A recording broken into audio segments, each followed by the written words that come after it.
Corruption is a vile disease that sucks and drains the health out of something good.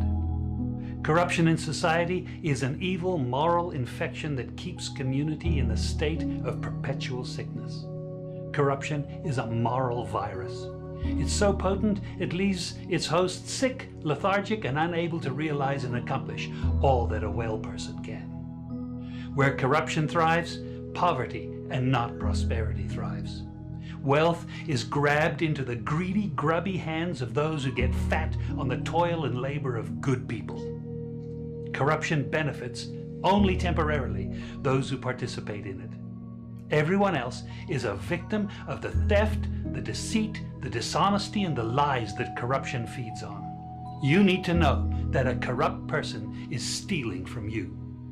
Corruption is filthy work and despicable acts of treachery done under the table and behind closed doors. Corruption is a disgusting shame. Corruption keeps a nation back from true development and from progress. Wise investors steer clear of a corrupt environment. They would rather put their resources into a place where the playing field of opportunity is equal for all and not bent towards feeding the financial lust of corrupt, lying, cheating, thieving politicians and government officials. How many wonderful development projects have been lost because the investors didn't want to do business in a swamp of evil? When those great projects go to another nation or to some other place, we all lose. Believe me when I tell you that corruption steals from you, it steals from all of us. Corruption plunders the nation's wealth.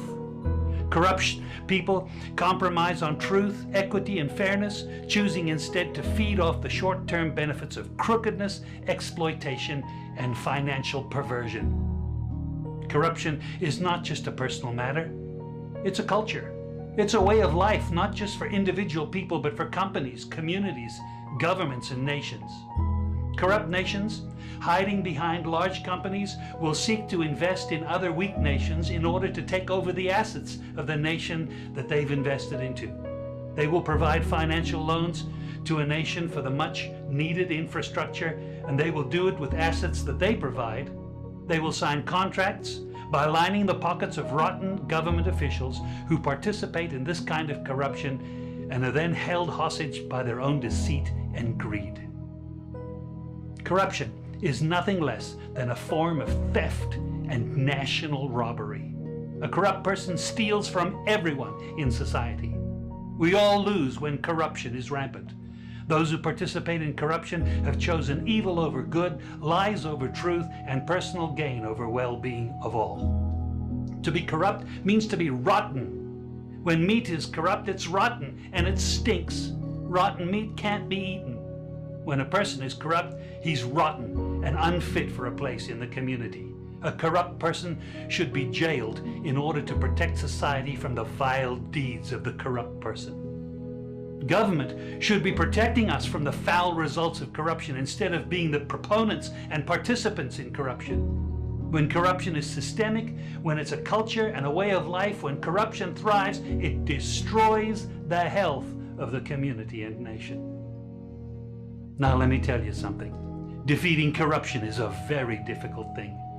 The love of money is the root of all evil, the Bible says. People who love money will do almost anything to get it. Those who choose to stand up against corruption, you need to know that we're going to be involved in a war. We will be threatened, vilified, intimidated, marginalized, and ridiculed. These kind of people who stand up against corruption will often feel alone, as if they are the problem instead of the solution. Corruption can only be defeated when enough people have had enough and decide to do something about it.